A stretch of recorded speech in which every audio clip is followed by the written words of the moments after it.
Hello everyone, my name is Sarah Kelani and I am the financial reporting tutor at Phoenix Financial Training. In this little video, we're going to give you some tips and tricks to succeeding Section A and B of the Financial Reporting CBE exam. Let's first start with just a little introduction about the paper. What are the sections in the paper?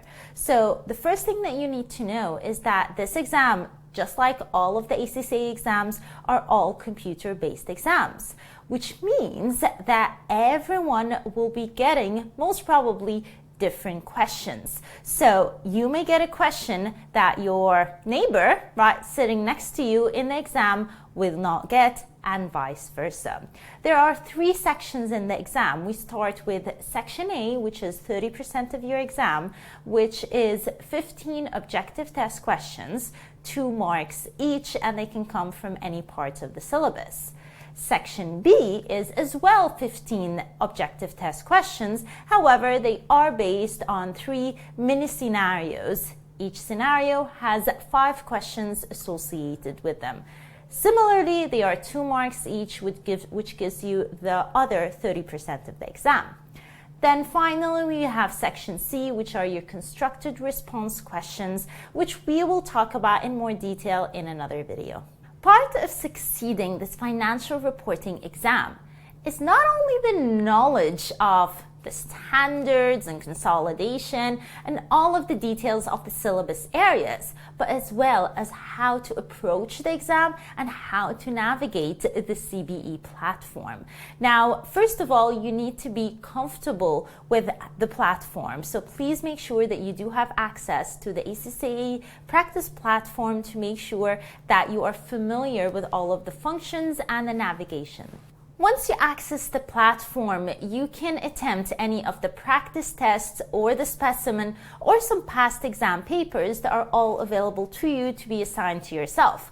Now, at the start of these papers, you're going to see pages of instructions. Now, these are very similar to how they are in the real exam, so do please make sure that you do read them. The ACCA practice platform basically reflects how it is in the real exam and provides the functionalities that are available for you in use.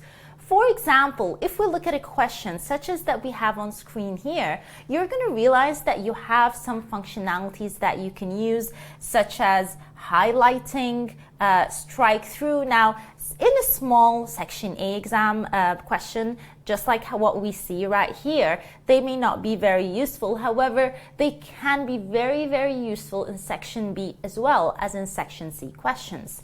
You also have a calculator as well as a scratch pad. Now, please note that a scratch pad is not marked in the exam. So a scratch pad is probably just for, some workings, something that you need to calculate, that they are not marked at all in any of the sections of the exam. At the bottom right of your screen, you're going to see a navigator. Now, this is a way for you to navigate across all of the questions in your exam in all Section A, Section B, as well as Section C. Now, you can do it in chronological order, but the good thing is that if you find a question, it can be, for example, in Section A, that you find a little bit difficult, what you can do is flag it. So going back to the question here, there is a button to flag for review, which is basically gonna appear in your navigator. So if you flagged something, probably it's going to be incomplete or you haven't really solved it, it will be marked in your navigator. Now you can go through questions, you can click on any questions that you want. You can also start with Section B or Section C if you want, whatever you feel more comfortable with. The most important thing, guys, is make sure that you solve every single question.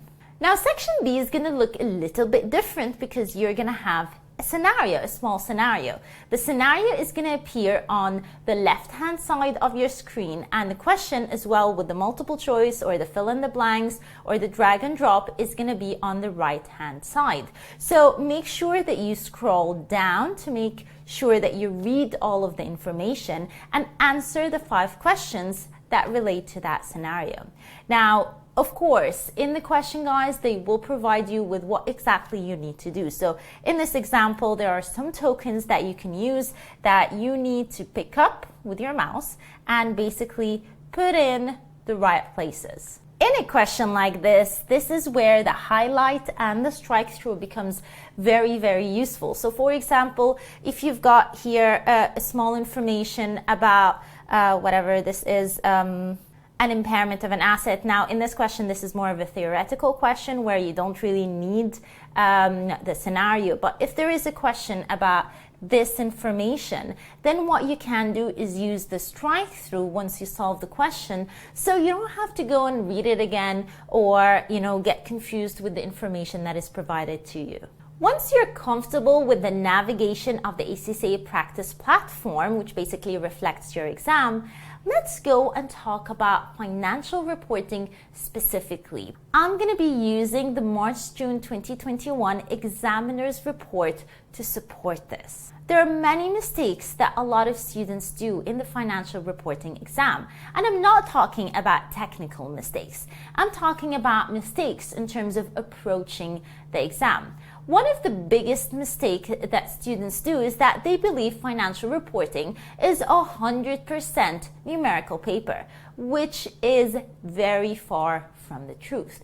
We do have a lot of theoretical topics, such as the conceptual framework. Now, not only that, in all of the topics that we have, such as consolidation, to standards, to cash flows, to EPS, we do have a lot of theories. We have knowledge points about how something is calculated, how something is accounted for. Should it be accounted? Should it not be accounted? When is a group consolidated? When is it not consolidated? What are assets, liabilities, definitions?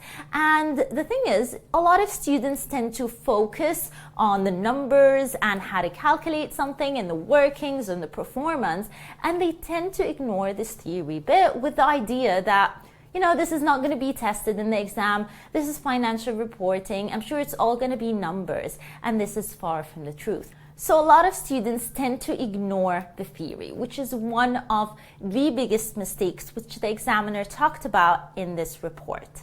Now, when we're talking about numerical questions, a lot of students tend to memorize proformas, memorize workings, while they should be learning it instead. And I'm going to show you an example, and this is included in the examiner's report. For example, if we're talking about the workings for consolidation. In this example, there are some very strict ways on how we consolidate, how we calculate goodwill, how we calculate retained earnings, and so on and so forth. However, what if the question is not really asking about the bottom line? So they're not really asking about goodwill, or they're not asking about group retained earnings, but they're looking for something a little bit different. Now, if you would have memorized the pro forma or the working, it will be a little bit difficult, first, to understand what the requirement is about, and second, to actually solve it and get the right answer. So let's look at an example that we have here. Now, the purpose of putting this example is not really to solve it, so we're not looking at it from a technical point of view. I want to focus on the requirements and the information that is provided to me and how I can actually find it. So, of course, guys, I do hope that you do know this, that you always read the requirement first. So in this question, they're asking for the cash consideration paid by Platinum Co. for the investment in Palladium Co. So Platinum Co. acquired 80% of the ordinary shares of Palladium on 1st of April 20x0 by means of a cash and contingent consideration. So basically, this is what they're looking for. They're looking for the cash consideration. Now, in all of the examples that we generally do, the cash consideration is the easiest thing there because it's always given to me. It's not a calculation that I need to do. It's either in the financial statements given as part of the investment in the subsidiary, or it's given somewhere in the notes. So when they ask a question like this, the student may get confused. I'm like, cash consideration? They're asked, then why didn't they just give it to me? How would I know? I don't have like a bank statement or something like that, but you still can get it. Let's look at the remaining information. And contingent consideration. At the state, Platinum assessed the fair value of the contingent consideration of $250,000. Now, in this case, guys, they're not really testing contingent consideration. They have given you the contingent consideration, the fair value of the contingent consideration. There's no need to calculate anything there. Now, another thing is that students may see that contingent consideration and get confused or anything like that, because it is not something that is actually tested frequently, such as, we do get a lot of share exchange, we get deferred consideration, but contingent consideration is not very common. However, it's given to you. So let's look at the remaining information. Platinum calculates NCI using the fair value at the date of acquisition, which was estimated to be $100,000, and goodwill arising on acquisition is $300,000. So they've given me goodwill, they've given me NCI, they've given me the contingent consideration. As well as that, they have given me my net assets. The following figures for Platinum are relevant. So I've got my ordinary shares, my share capital, my retained earnings at the beginning of the period, 1st of January 20x0. Remember that your acquisition was 1st of April. And the profit for the year end is 120. So in this question, the difficulties are, first of all, the requirement. So understanding the requirement well and understanding what exactly they are looking for. So if you're trying to look at the goodwill working, so we have the investment of the parent into the subsidiary, we have the fair value of NCI less the net assets at acquisition. That is basically the basic pro forma. Now, if you go with that, guys, and you just put it there without really understanding the numbers or the logics behind these, you're going to find it very difficult to answer this question. Why? Because we need to find a balancing figure. We need to find that cash consideration as part of the consideration, because we do have the ending result. So if you think about it, it's like a puzzle. So how do we do it? Is basically you write it out and we try to find out that question mark in the cash. I'm not going to go through the technicalities of it. Another point that does tend to get students confused is the time period. So, for example, calculating that net assets based on the retained earnings movement has to be for that time in the post-acquisition movement. So from 1st of April up until 31st of December. So once you walk backwards, you would be able to actually find the answer. Let's look at another question, but this is more of a theoretical question.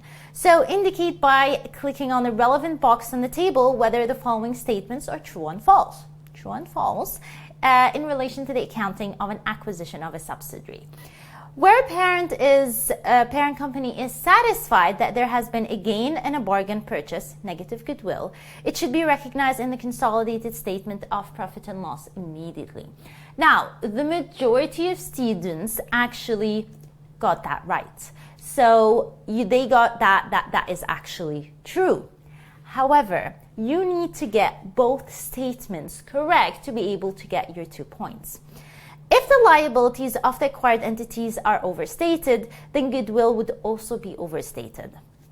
Guys, this is where you need the learning part. If you memorized how goodwill is calculated without really thinking about it, you wouldn't really be able to get that, because that statement is not something that we actually see in our notes and syllabus. It is part of the understanding. Now, the best way to approach this is basically to put in some fake numbers. So if the liabilities are overstated, put in some numbers. For example, let's say correct liability is 50, while overstated incorrect liability is 60. Now make up a number for total assets as well and calculate net assets, and then put it in fake numbers for goodwill, and then try to see what's going to happen. Now that will come to be true, and if you do that, you will get the full marks. Another point that the examiner talked about in this examiner's report is other questions that basically require multiple parts of a standard or syllabus area to be able to effectively answer the question. So again, I'm not going to be solving this technically, but we're going to be looking at this question, which is on the government grant standard. So PUTO received a government grant on 1st of September. The conditions of the grant is that they have to ensure that a full-time contract of a worker for a 5-year period. PUTO expects to meet the conditions. Great. Now remember guys, government grant is recognized when you meet the conditions and when the amount is received. The full grant has been recorded as other income as of the year end. Now at that point directly, I understand that that is wrong because any government grant has to be deferred over the time period of the conditions. So the question is, what is the adjustments required to account correctly? Now the thing is that the question is actually testing multiple concepts. So the first thing that you need to understand is the account name. What are the different account names? You are given 4 different options here, and you need to identify the correct accounts that need to be adjusted. Second, you need to understand the double entries, the debits and the credits. What is going to be debited? What is going to be credited? And finally, we need to look at the calculations, the values. So the numbers, you need to correctly value the numbers. And there are always some tricks here regarding the date. So there is some mid-year receiving of this grant. So you received it on 1st of September, while your year end is 31st of December. So the problem is, in this question, students may do a mistake in one of these fronts or concepts. You may do a mistake in terms of the accounting, the account name. You may do a mistake in terms of the debits and credits, even if you get the account name correct and the numbers correct, but you do it the opposite way. Or you may get the account name correct and the debits and credits correct, but you get the numbers wrong. So students have to be aware of all concepts when it comes to the standard and be comfortable with it when solving the questions. So, what's your plan to tackle this exam and achieve success? Now, we start with the basics. Step number 1 is that you need to be comfortable with the material. Study your notes, attend your classes, read, practice, and so on. Make sure that you understand, not just memorize, but understand the concept in the financial reporting syllabus. The second step is that you need to practice. With the knowledge alone, generally is not enough. Now, you need to practice real exam questions. The ACCA website provides all of the questions in the past few years that you can go on and practice, as well as, of course, practice on the ACCA practice platform. Guys, do mistakes. Do mistakes now. Now, there are basically, let's say, 3 types of people. There is the person who doesn't practice at all, does not solve questions. He reads the concepts and understands them and feels that it's okay. He feels okay with them. There is a person that practices and gets things right because, you know, he's getting the correct answers. And there is that third person who's practicing and he's getting the wrong answers. Now, my question to you guys, which one of these 3 people is learning the most? That would be this guy, the person who's doing mistakes. Now, I remember as a student, guys, if I'll do a question, of course, you're going to do many questions, all of the, the questions that are available to you.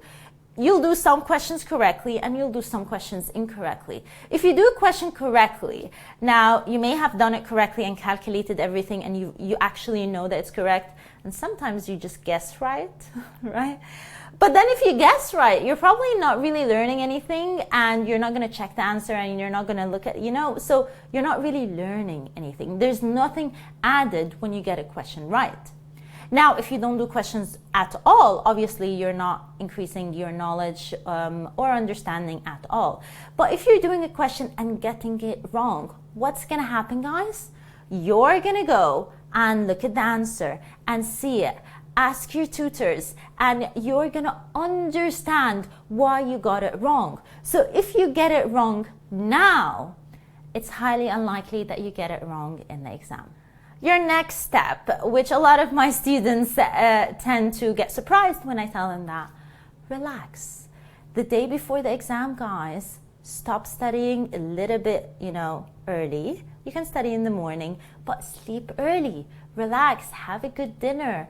Enter the exam with that feeling of confidence that you have done enough. In the exam, organization is key. Make sure that you have time management. Give yourself the time that is allotted for each question. For example, let's say you are doing your 20-mark question in section C. Make sure that you do not spend too much time on it. Now, if you're doing a small question in section A and B, of course, it's very hard to keep the exact minutes at the time of the exam, but you should have between 1.5 to 1.8 minutes per mark. So each question should take you around 2 to 3 minutes. Some questions actually going to take you less time because, they're probably knowledge, you either know it or you don't. Some questions may take you a little bit more. Now, in terms of time management, guys, you have to be careful at every, I would say, 5 questions. Every 5 questions, guys, please make sure that you check your time allotted and make sure that you don't exceed that time. Now, if you feel that you're exceeding that time, then skip a few questions, go do a section C questions or continue questions. And then if you have more time, you can always go back. And most importantly, guys, do not leave any question blank. Answer every single question, even if it's a guess, eeny, meeny, miny, mo. Why? Because if it is like four multiple choice questions, like 4 answers in a multiple choice question, you've got a 25% chance that your guess is correct. So please make sure that you do not leave anything blank. And that is the key to success. The financial reporting paper is a very passable paper. In June 2021, the pass rate was 51%. For the past few years, the pass rate has been between 46% and 51%. So follow these tips to make sure that you are in the passing range. Thank you and good luck in your exam.